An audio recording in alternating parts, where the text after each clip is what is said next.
first leave some time for our panelists to briefly introduce themselves, their experience in peer review and reply, and their opinion toward this process. Then we have 20 minutes for some questions I prepared, and after that we have another 20 minutes for your questions. So let's start with the introduction. Hadi, do you want to do first? Me? Anna. Go in the opposite order. Yeah. Sure, okay, fine, I'll do it. All right, I've never had a rejection. He's lying. Not true. The number one Not true. strategy, I don't know, bluff just- your way through. Yeah, exactly. Do you want back? Everyone knows us, so I don't think we need that. Background with respect to this title, maybe. Yeah. So, is Justin here? No. Just to tell you, Justin and I have had 10 submissions rejected in the last 12 months about the same topic from 5 different journals. So we'll talk about it. It's called persistence and doggedness and waiting for the reviewer to die. I have one of those. I have one. He's very old now, too. He, like, refuses to retire. Oh no, it's just But do you want to say a bit about, no. not about that particular, but about the set of experiences that you've had and the roles that you've played in relation to this So, yeah. process, So- founding Like, the why journal? were they rejected, and Well, how did you really now? respond? No, not those details. You're gonna that's the Give us reveal, for more God's of sake. the- No, but just give us more of a I'll give you sense more, of your fine. experience with the process. Okay, so look at that. I've been the go-to reviewer if an editor wants to reject the paper. And that would not come as a surprise because you've heard me ask questions in the seminars. So when I get a rejection, it really is quite interesting. It's shocking. I kind of don't like it. And it occurs often because the reviewers don't accept an interdisciplinary researcher kind of stepping into their turf. So my first series of rejections really had to do with building the first dynamic models of ecosystem response to climate change, which were not based on a binary presence model that was prevailing at the time, but a statistically estimated model. And people just, oh, what the heck are you doing? And this has never been done before. And by the way, you're not an ecologist or a botanist, so rejections like that. Or when, if you remember, where Shannon and Terry and I wrote about perspectives. You and I you also were co-author on another paper. I don't think that one got rejected, but the one on. It did. Oh, okay. it was about triage, Yep. right? It was about adaptation in ecosystems with respect to climate change, and should we be applying a triage philosophy? And it was rejected partly because we're not in that space. We're not conservation ecologists in that sense, and we were stepping. So that goes on a lot, and of course, because we're an interdisciplinary department, we're very likely to have that. And so I kind of think that's probably a shared experience. The other side of it, though, is that one of the engaging things about working here is looking at dimensions of the problems that many disciplinarians don't look at, and making connections that they don't look at, and we believe are important. So the trick is either finding a very supportive editor, from my perspective, finding a very supportive editor, or getting an invitation, or translating a rejection into an opinion piece that then opens the door to the next paper being accepted. Right? Because you kind of sit there and the editor said, well, we rejected this. Okay, so would you let us write an opinion piece? Because that is their opinion, an opinion piece is just the editor. And once the door is opened, then your legitimacy through the opinion piece allows you to then submit it again and go down. So that's long enough, I think, for me. But, Yeah. but tangibly, I mean, you have actually served as the founding editor for a journal, so Yeah. you've seen that side of the process as well as being a peer reviewer. Do you want to talk about that as well? Well, I just wanted to give people a sense of the kinds of roles that you played. I ran a journal for 6 years, and it was the most thankless job I've ever done. And yeah, it was just, it's a lot of work and a lot of bad stuff you have to read. And the reason we set up the journal was because different factions had formed in the integrated assessment community, and they were fighting with each other publicly. And we thought if we had our own journal, we could bring some discipline to this conversation and make it constructive. Also, under the tutelage of Steve Schneider, who was a very close friend and an amazing editor at the journal Climatic Change. Working closely with him as a kind of on the editorial board, there are some lessons I've learned, which was we want to make sure that people whose first language is not English could get published. Yeah, they rejected us for that. That was a lot of work, because you have a lot of third world people or in ESL authors who are super smart but don't write well. So you have to spend a lot of time rewriting their papers in order to make sure their voice is heard. That was a lot of work. And then, of course, you also get a lot of crap papers that you have to politely, constructively reject. And the challenge is polite, constructive rejection of utter rubbish, right? So that is really a problem as well. Is that enough? Okay, good. I'll shut up now. This has been helpful because my experience has been similar to Hadi's, although my throughput is probably lower. So I was trained as a sociologist and have kind of made my way into various interdisciplinary arenas. I've also been an associate editor for 3 different journals now, so have been participating more actively in the reviewer recruitment process and also doing a lot of reviews myself. I think there's 3 points I think we should bring to the table. One, Hadi has started talking about is especially for you as young scholars, figuring out who is your audience and what is your discipline or not. So when I went into my first academic job, I was in a sociology department, and I was expected to publish in sociology journals. However, the research program that I was working on was not really straight sociology. So I struggled in the review process. My first couple papers were rejected, that sort of thing, because they weren't deemed to be sociological enough. And so I had a couple strategies. I did kind of make a couple of those papers sociological enough so that they were eventually published in sociology journals. And I did that not because I believed it was kind of an eye-rolling experience, but I needed to do that to get tenure. The other papers I was willing to be more patient with and actually say, what is the audience I want to speak to? What argument do I want to make? And then what do I need to do through various iterations to make that argument? And so I think there's a strategy piece there on how to frame what we do, and which is much more difficult for us in an interdisciplinary field. But it's also it's quite liberating because you can choose. My students probably are going to be submitting their first papers in interdisciplinary kind of agrarian studies journals. They're going to be applying to geography departments. They're going to be applying to sociology departments. They're going to need to toe the line a little bit to that body of theory. That's a strategic choice for them, and that continues to be a strategic choice for me from time to time.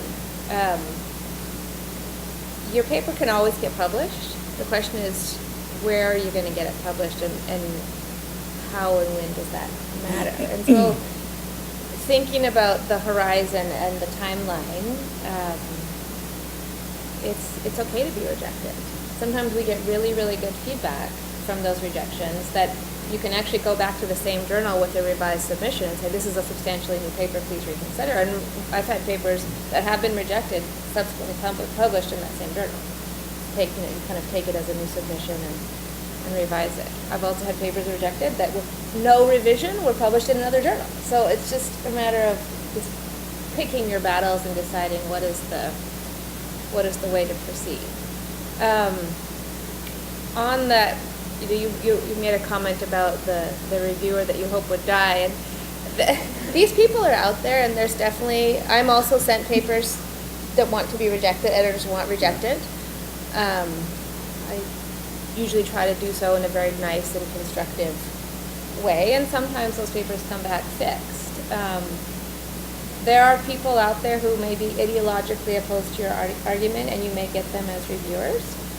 So we can get in the question and answer, like, how do you actually deal with that? And my kind of overarching experience and suggestion is just to kind of take a moment, and that rejection does not define you, and you do not have to follow the suggested route. I have a lot of reviewers who wish I was making another argument, i.e. their argument, and so they will suggest that I revise the paper in line with their argument. And, they'll put in a convenient list of citations that I should be including. This is how you can often find out who your reviewer is. Yeah. Because they want you to cite them. And so those are decisions that you can make. You don't have to do that necessarily, right? So it's like learning to be a bit more circumspect about which pieces of suggestion you will take forward because they make sense for your argument. And I've learned a lot from reviewers. Sometimes those suggestions are very useful, and I haven't included them for one reason or another, and they then become part of the argument. Other times you have to kind of make a polite rationale for why you chose not to, for reasons of space, usually dealing with those kind of arguments. So we've covered kind of figuring out your audience. We've covered the ideologies of reviewers. I think as early career scholars, that question of where you start with your trajectory, who is your audience, that should be done in consultation with your supervisor, because it's actually a meaningful choice. It's going to set you on a pathway for now, which is not a pathway that you can't get off of, but you need to build up, you talk about opening doors. Those first few publications and the area that you choose to publish in will set the stage for at least the next few years of your She's asked that question. Yeah. We're just on the intro. Yeah. So, I think that's been a pathway that my pathway has changed. That the questions, the places that I was choosing to talk to at the early part of my career are different than the ones I'm choosing to now. So that's I think been part of my experience. Yeah. That's certainly true for me too. I started in ecology and evolutionary biology while also doing some ethics, and so I was trying to publish in evolution journals, phylogenetics, and also applied philosophy journals. That's where we first met. Yeah, that's right. Ethics That's thing. right. And then I, so that at that time I wasn't really interdisciplinary. I had multiple disciplines that I was trying to publish in. And then from there, I kind of assumed a more interdisciplinary identity through my postdoc, which was in conservation science and a little bit of ecological economics. And then, since then I've been integrating on a diverser set of social sciences and methods and literatures. And some of it is disciplinary and some of it is interdisciplinary across that wide gamut. I certainly agree with the comments about the kind of ideological opposition, but in a way I see that largely as about the challenge of articulating what kind of a beast it is that you're submitting, right? I certainly have had lots of ideological opposition on all sides, and in many cases, lots of times it's been economists, and in many cases it's because I think we haven't properly articulated in either the article itself, the cover letter for the editor, or in our choice of journal, what kind of a beast the paper is, right? And it's being thought of as an economics paper when it isn't really, right? When it is intentionally interdisciplinary. And so, and that is, I think, one of the real challenges with reviewers, where because we are in the spaces in between, if you don't articulate that, lots of people will see it as an imposter into their space, right? And not see its contributions that go beyond their space, and not be able to recognize the legitimacy and importance of that. And so a big part of the argument, and I too am persistent, and so have overridden over the rejections to see it to eventual success through dogmatic responses, patience and strategy, and all kinds of other efforts. And we'll get to that in the questions. But. Thank you. And we covered many interesting topics in the introduction part, like interdisciplinary research and for the non-native English speakers and the ideological position of the reviewers. So now have some detailed questions regarding the whole peer review and reply process. Let's start with mechanisms before peer review. So our first question is how to use pre-publication mechanisms to get informal peer comments and improve paper before the formal submissions. Well, we started the discussion papers at IRES for that purpose, but they haven't had too many applicants in a sense. I'm using RFF's discussion paper series now for the stuff that I know economists will be reviewing. Because I'm a fellow there, I can. Not everyone has that option. But it's really good because you can put stuff on their website and you get feedback from them. And if we're not going to use our own discussion paper series, we should be using popular discussions fora for doing that. And the key point there is getting feedback from outside your group. So we all get feedback from our supervisors. Many of us get feedback from postdocs in our lab or other graduate students. The danger that we definitely absolutely need to do that round, but the danger of just submitting straight from there is you have an easy audience in that group. They already understand your project. They understand what you're trying to argue. They've had the same training as you. So what I often encourage my students to do is definitely present it at a conference or two before submitting, and we've often gotten some crazy feedback at conferences and disagreement and really kind of heading off some of those, okay, this really was not clear, or this, our argument is really out of left field, and so we can quickly identify the trigger points, even on a very early draft of the argument, so maybe the paper hasn't been written yet, but you've done your data analysis and you take it to a conference, and you can often get some really, really rich feedback. Usually there's a discussant who can provide written feedback, so that's really low-hanging fruit. I often get a paper reviewed by one of my friendly meanies, one of my colleagues outside of my inner circle who I know will give me a fair but critical review. So I kind of maybe reach for that person who I know doesn't agree with my work or my students' work, but also believes in academic dialogue and will be willing to give that really critical review. And and they know that we have thick skin and we want to hear it. So it's actually kind of fun in that regard that you can get that really critical, sharp feedback before you go to a submission process. And that's a hard one. It's a lot to ask of people, but if you're willing to do it in return, you can often find a pretty fruitful dialogue, even here at UBC or colleagues in other universities that you work with. So I find that having those rounds prior to submission to the first journal can really take a lot of the lengthiness out of the subsequent processes. Yeah, I agree with all those, of course.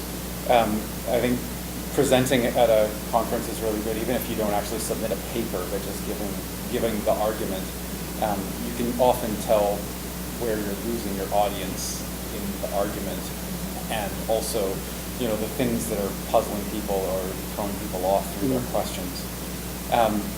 I think it's great to solicit in terms of formal mechanisms like the Resources for the Future discussion paper series, but Hannah's suggestion to send it to particular colleagues. And that's actually can be useful in other ways, and it doesn't have to be a friendly meeting. You can send it to a meeting. And it's good because once you've done that, and if you can say, oh, look, I've sent it to this person, you should write that in your cover letter, the editor won't actually send it to them.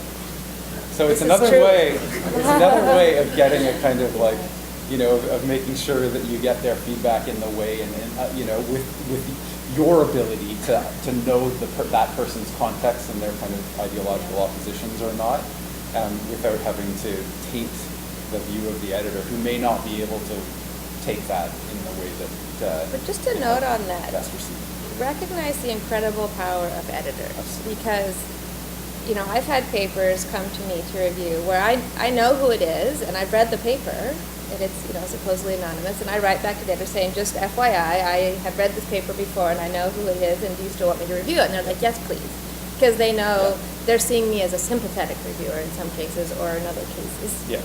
And so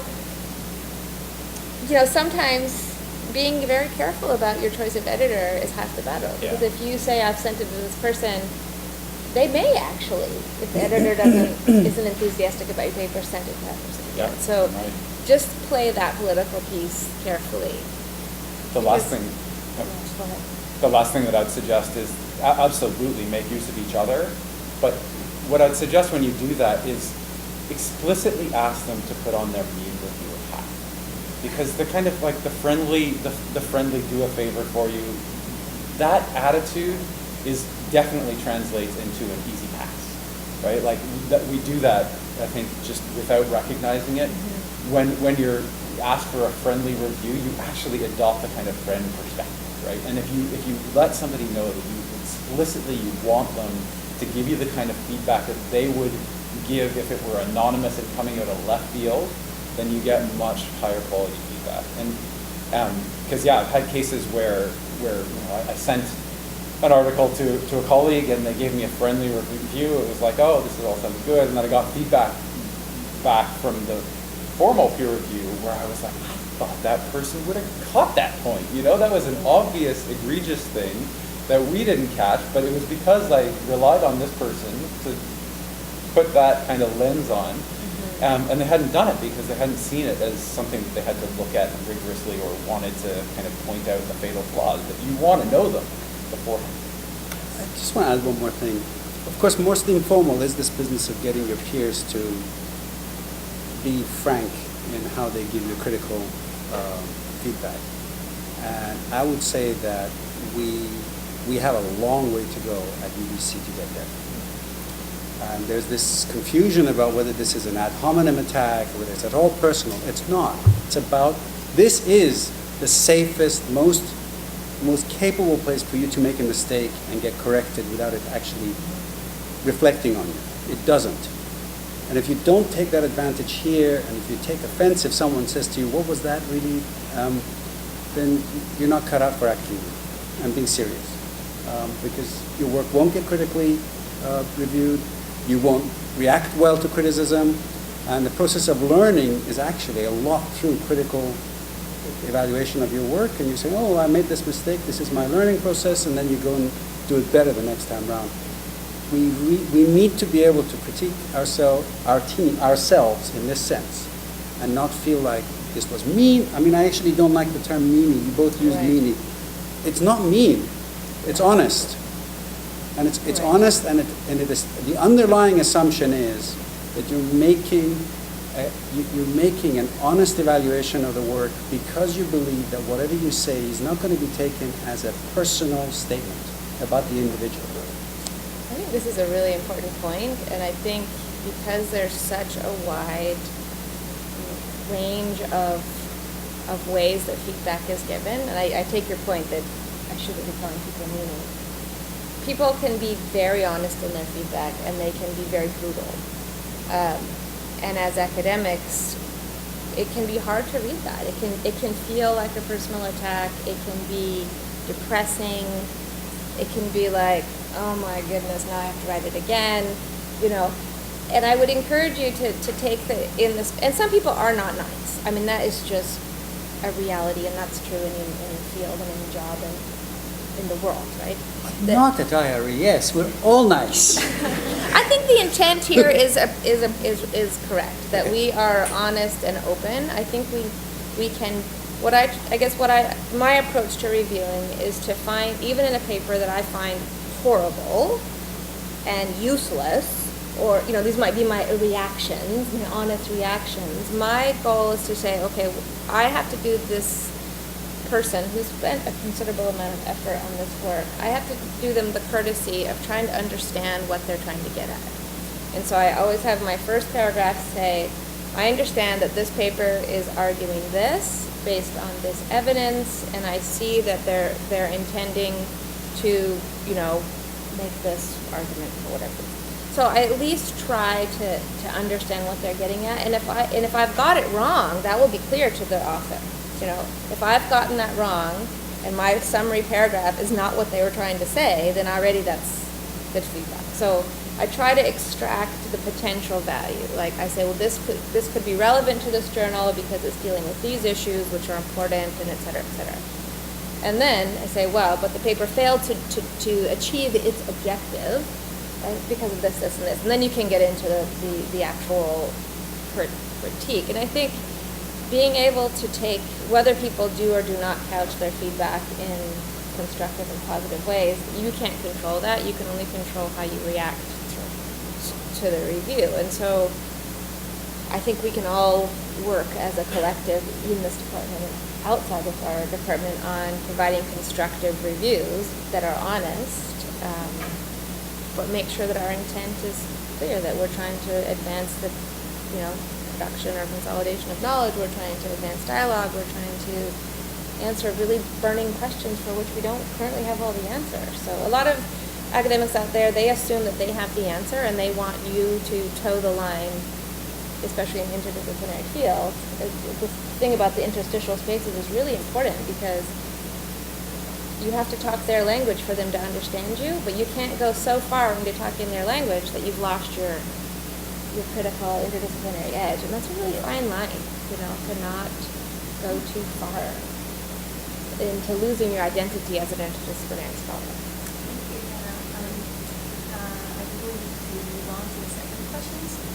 So I think these questions must have troubled many early career scientists. So how to choose the right journal for submission and how to get past the editorial board objections that can block progress on the peer review.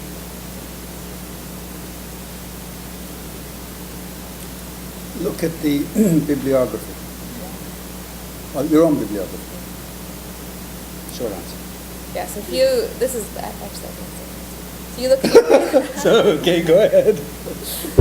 anyway, that's, who are you already engaging with? Is there, in your bibliography, 2 or 3 papers from the same journal? That's an easy target.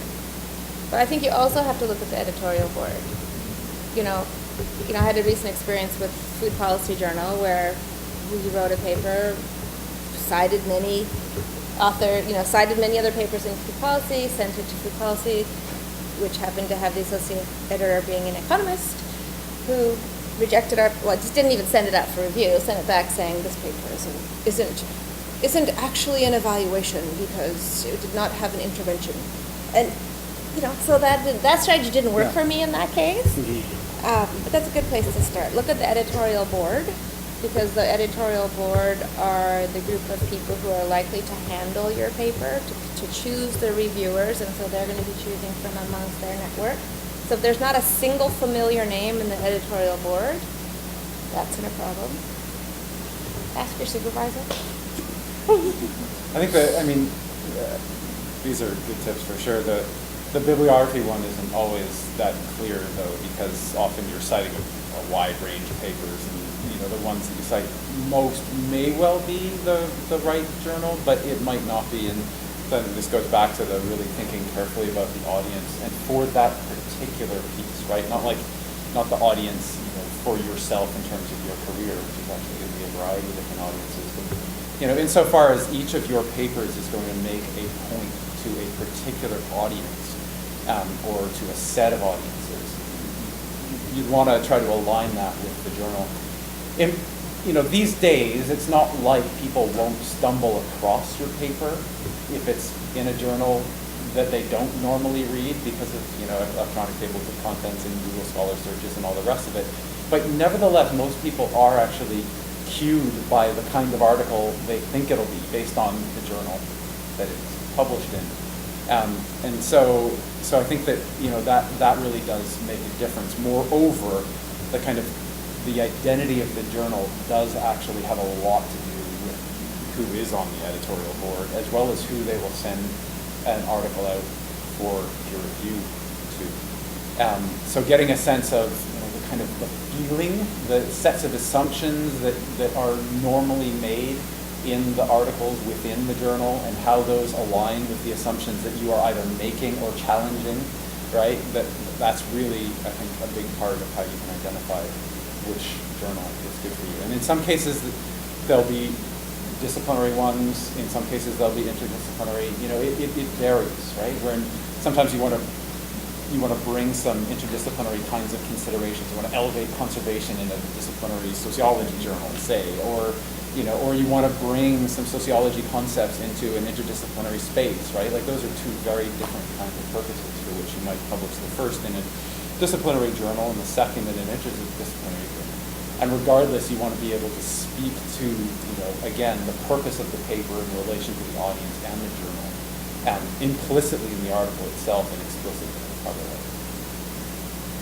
No, I agree. I think this question kind of gets back to the interventional interdisciplinary research that's approach, right? So is that all about it? Oh, okay. Thank you. And before we move on to the next questions, I have asked our panelists to share some craziest review they got. So let's start with feedback from Hadi. Oh, if I can remember. So in the abstract we wrote all of the baseline greenhouse gas emission scenarios in the IPCC AR5 database use more coal than indicated by consensus among leading primary sources on reserves. So the lower line is the most recent assessment of reserves, which is just above 15,000. The IPCC models are calibrated to use the 1997 assessments, which are 3 times higher. And all of the AR5, this is the 5th assessment report that we just published. All of them go above what we now think are available reserves. What did the reviewer say? Misleading. Only RCP 8.5 seems way out of line with the modern estimates of coal reserves. So 8.5, by the way, is the blue one.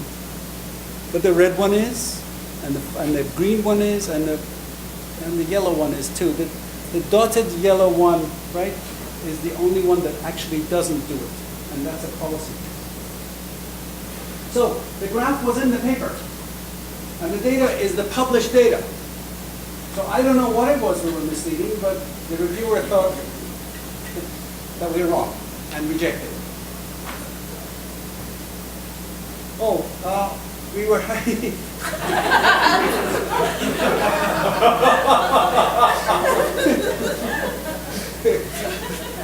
I thought that was a very funny one, especially because another part which I didn't put in, what the author wrote says, this should be rejected because I think so. Okay, fine.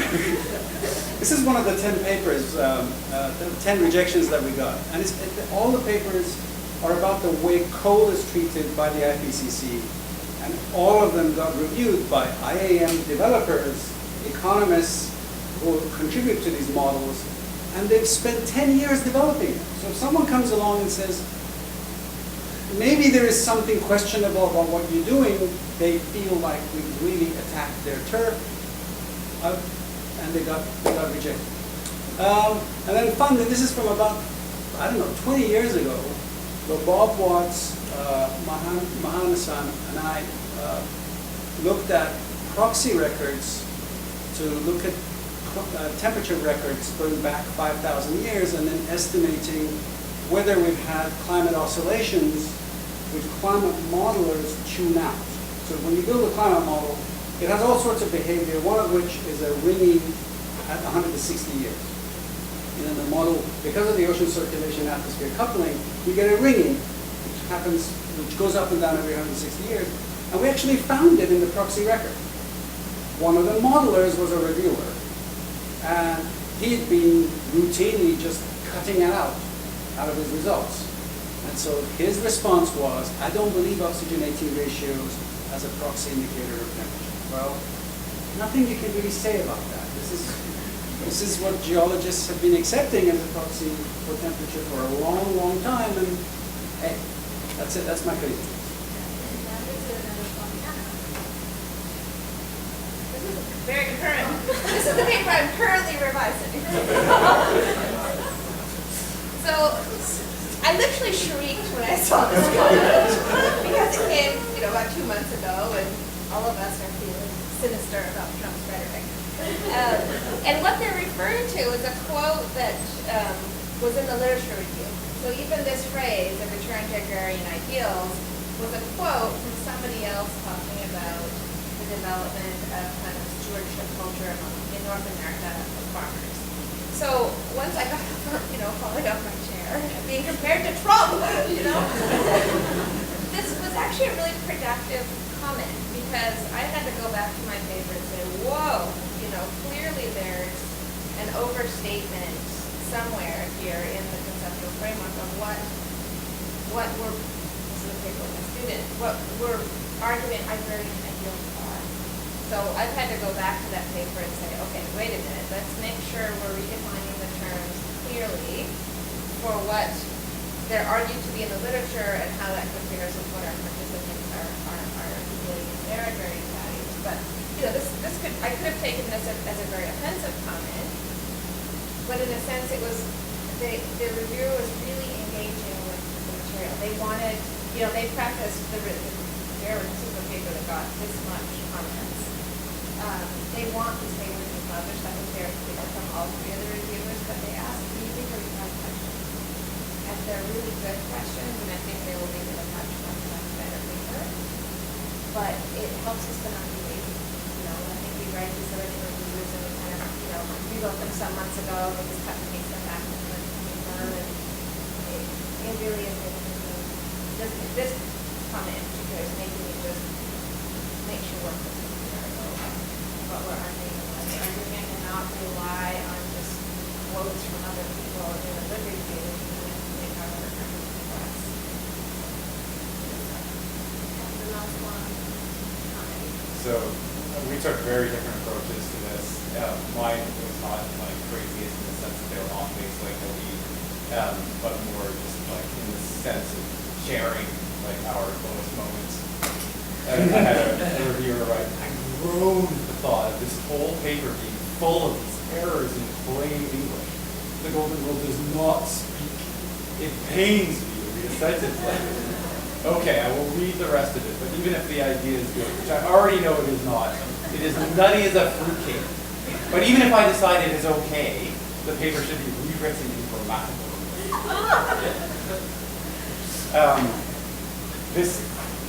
This quote, actually, more than anything else that I've ever done, reminded me of the kind of, this kind of smell of imposter, and because there are very different styles. I mean, many people write in this kind of not literal way about things, speaking to this or speaking of, even though the thing itself does not actually utter words, right?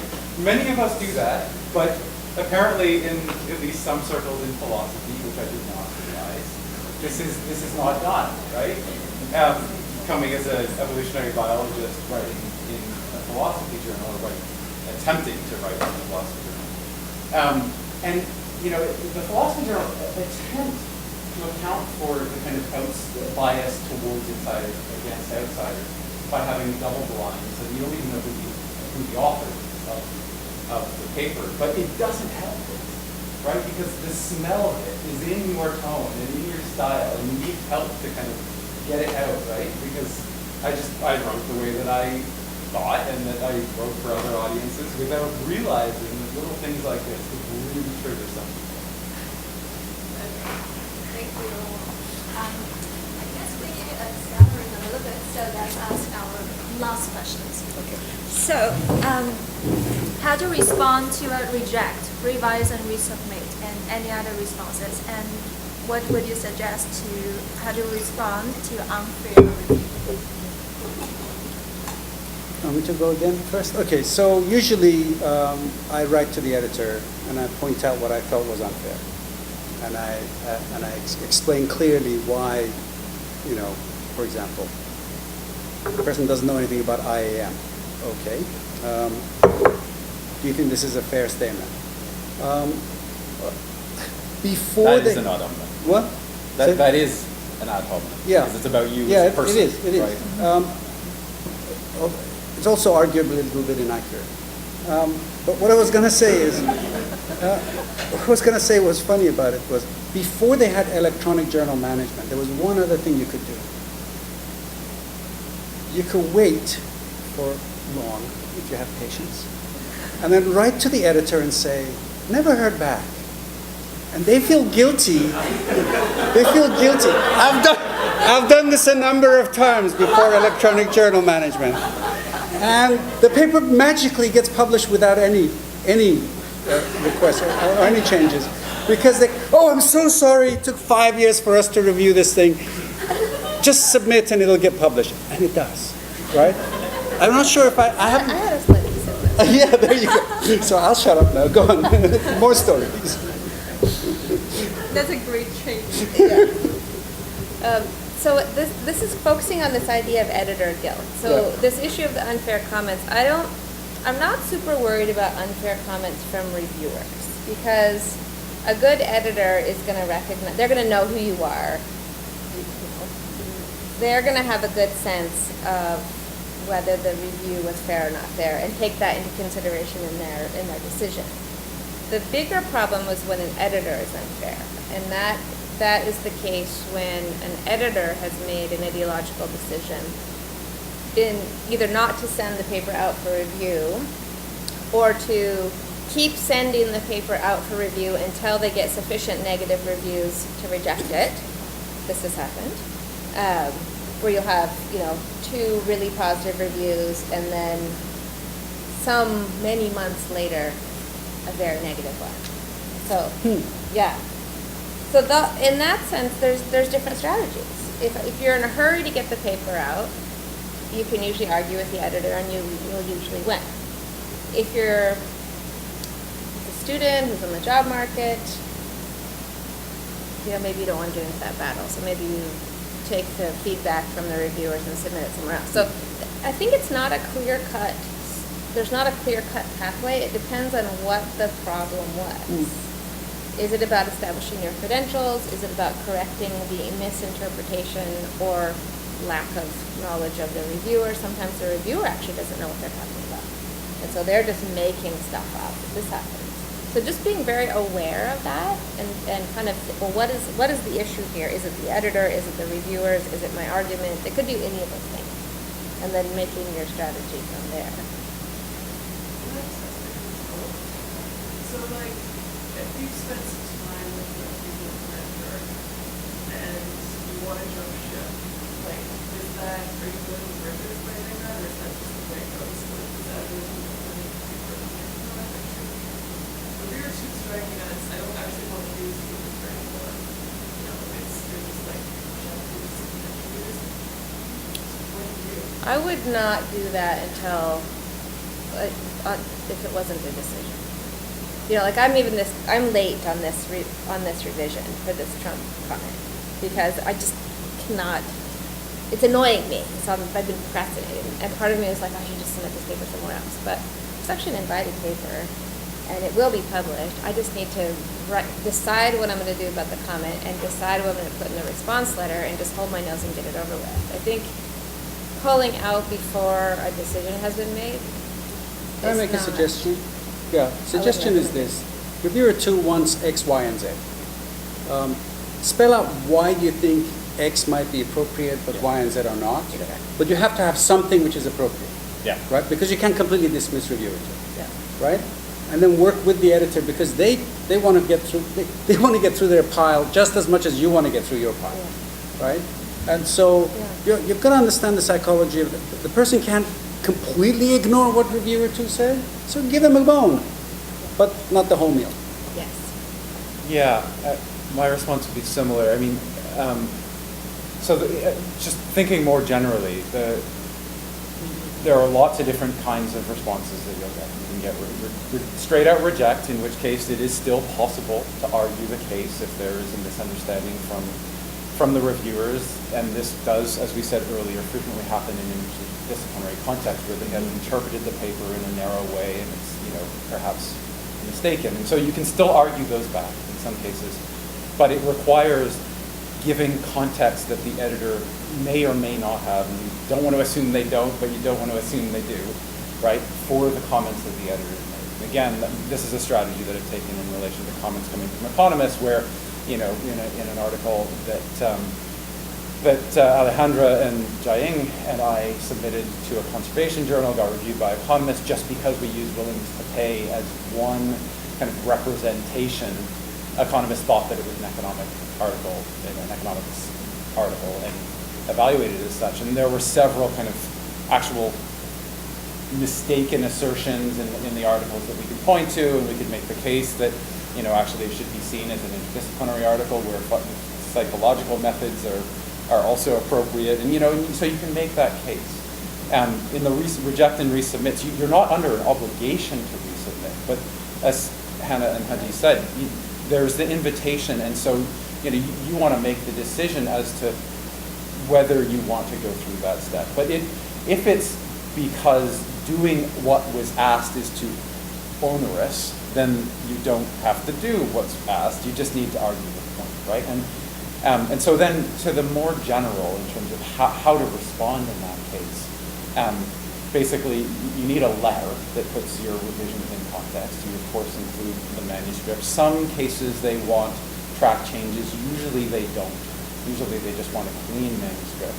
But the letter should be quite detailed, right? Where it responds with a kind of overarching summary paragraph or two about the kind of things that you did in response, but then also takes each of the major comments and addresses them item by item with a different kind of font so it's clearly identifiable which is their text and which is your text. Your text should do several things. First of all, it should, in a sentence, express an attitude of generosity and gratitude.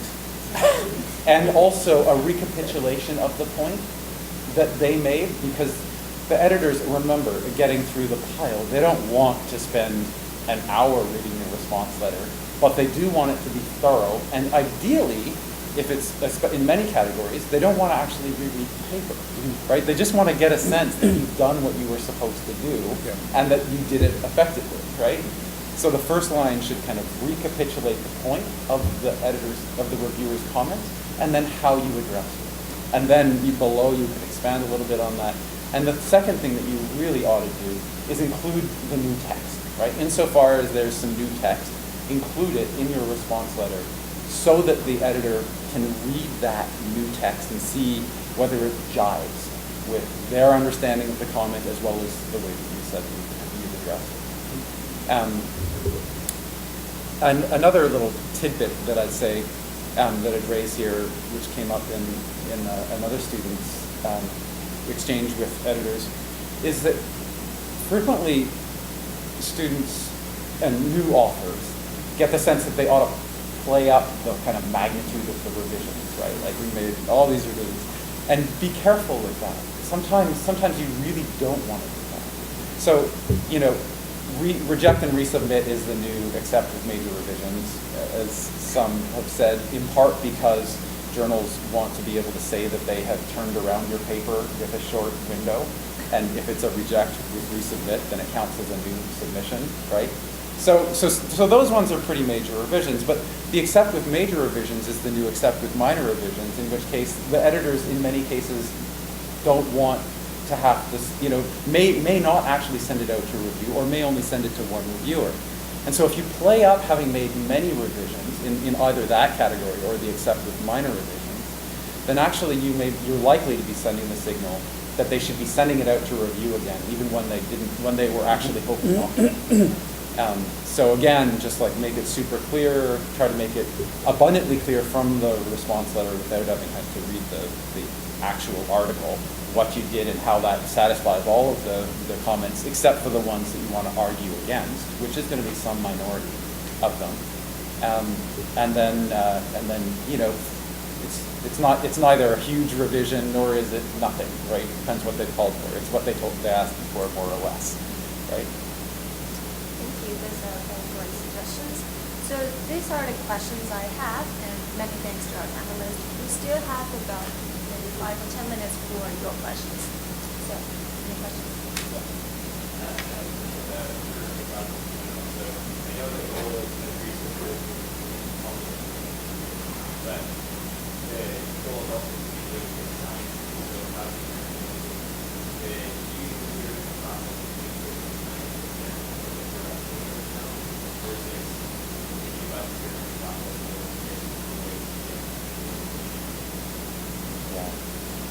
That's a good question. For sure, peer review plays a really important role that way, and so you want to propose people. So, and this is a step that we kind of glossed over. One of the most important steps is not only identifying the editors, but also identifying appropriate reviewers who can really gauge the paper on its merit. I think in our answers, we've talked a lot about those cases where a paper will be misunderstood, but it is certainly also the case that sometimes you'll have a critical review when the paper is perfectly well understood, right? And there's actually stuff that needs to be improved upon. And I think you want to just make sure that you're helping to identify people who can understand the paper and provide real important of it. I think we can't also or stress enough the value of these reviews. I'm thinking back to that food policy paper, which was rejected for not being a proper evaluation, and it actually caused me to go and read a bunch of evaluation methodology textbooks, because we had done an ethnographic, participatory project looking at a policy program in Brazil, which I understood from my kind of rural sociology training as an evaluation. But this person coming from economics said that's not an evaluation, therefore I cannot send your paper for review because it's not an evaluation. Change the title. Yes, well, I ended up sending it to a different journal, and it was fine. But I also learned a lot from that process. I now am much better situated to understand what evaluation means in different disciplines. I'm using the term more carefully now, and I actually learned some methodological tools. So I think we can use those reviews for better science, whether or not it ends up in the publication of the paper in that journal. I think in the spirit of what can I take away from this, that Trump comment is going to make my paper a better paper. I'm going to make dang sure that nobody thinks we're talking about Trump in that paper. But it's going to make your paper great. Yes, exactly. Anyway, I think it just keeps us honest, Did you get a question answered? The other thing you can do is that you can send half-baked papers out for review, and they'll give you a great bibliography. So if you were talking about trying to learn from the peer review process to make your science better, I mean, Hannah gave you an example of indirectly learning from a particular comment, but directly you can send a half-baked paper and they'll give you back a huge long list of, you didn't cite this, you didn't cite this. Great, thank you. I've got my reading list.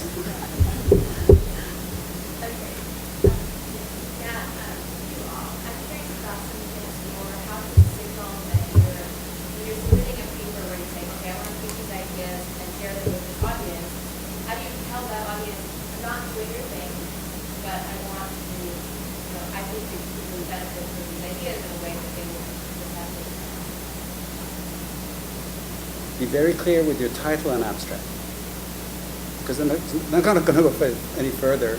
And if they're misled through title and abstract, then they'll get really pissed off.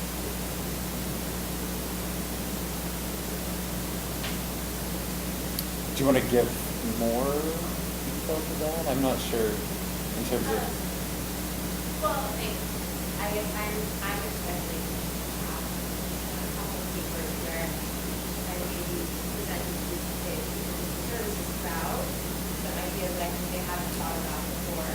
So, but maybe not going to fit within their paradigm of what they want to write about. The strategy that we've adopted a couple of times in that kind of a context is to frame the paper as testing or an engagement with assumptions, right? Mm-hmm. And so where it sounds like you're probably actually taking issue with some assumptions that they have either explicit or implicit in the field, and often implicit ones, right? Where it's just accepted that that's the way things are. And so naming the assumption and then evaluating it, not in an evaluation sense, but in a different kind of sense, is one strategy to that. Because people can't help but to wonder, like, am I making this mistake, right? In terms of making that assumption erroneously, and so they see themselves in your assumption, and then are actually, or in some cases, will be curious as to how that plays out. But you have to be super careful in understanding the assumption. Absolutely. And you can't Absolutely. also assume that there's a they. So I think this is, especially if we're wanting to make a point that could be perceived as preachy or you all should be doing your science differently, which I think is something that a lot of us do want to say with our work. We need to be very careful, especially in the abstract, of not saying, of not letting that be the message. So I think saying, very clearly articulating the concepts that you're going to be engaging with in the paper and why, rather than saying, I think you guys should hear this point. Because there is going to be a lot of diversity amongst that audience. I wouldn't say there's a unified ecosystem services community who all thinks the same way. So I think just making those concepts and assumptions very clear and making it very clear why you want to engage with them in a proactive way, rather than an assumption, in a way that is assuming a unanimity of opinion when there probably isn't one. Oh, absolutely, yeah. Yeah. So, The following straw on man both is of what they those, say, yeah. you have to pinpoint where you find that assumption, right? You have to make the argument that the assumption exists first. And it's not going to be across the whole community, as kind of saying. It's going to be, a set of people who are using a particular method where you can show that the assumption exists in that method. So maybe one more question.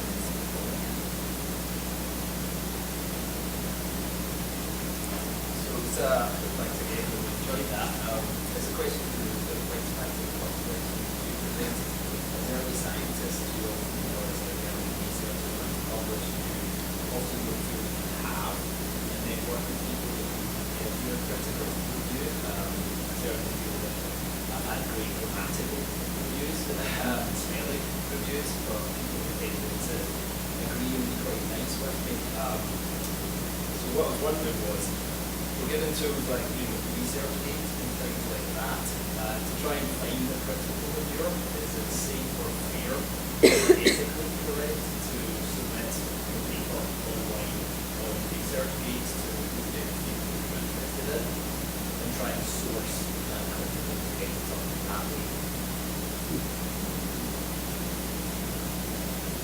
The rules around that vary across journals. Some journals are stricter than others and won't allow that kind of process. Like Science and Nature would not allow that.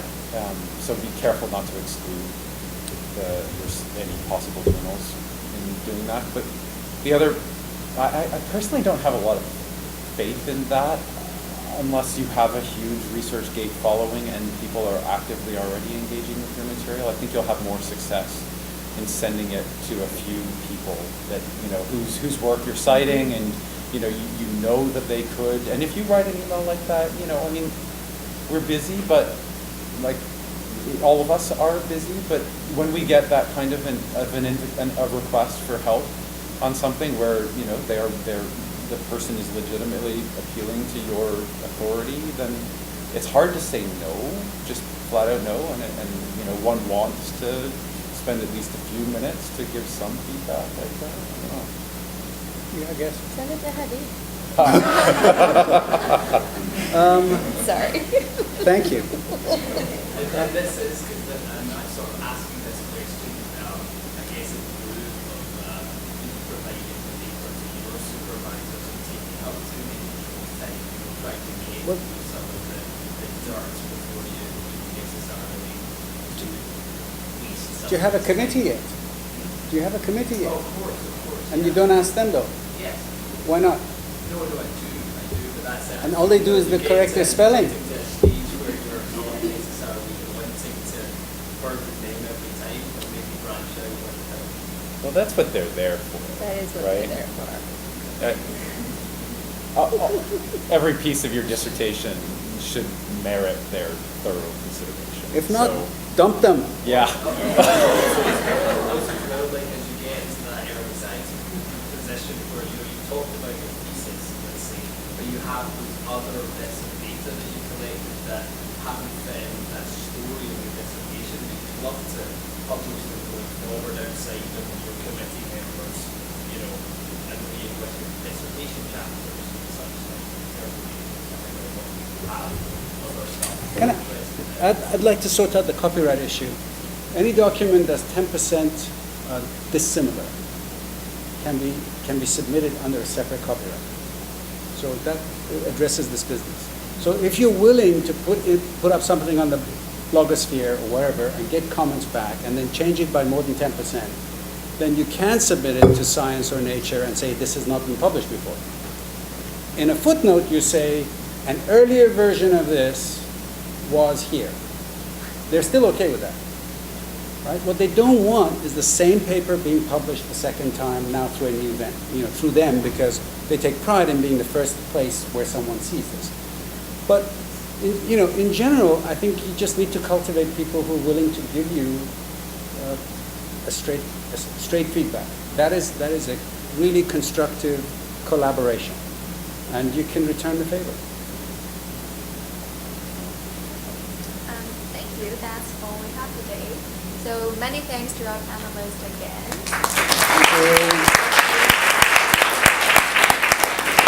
So thank you all for joining us today, and see you next week.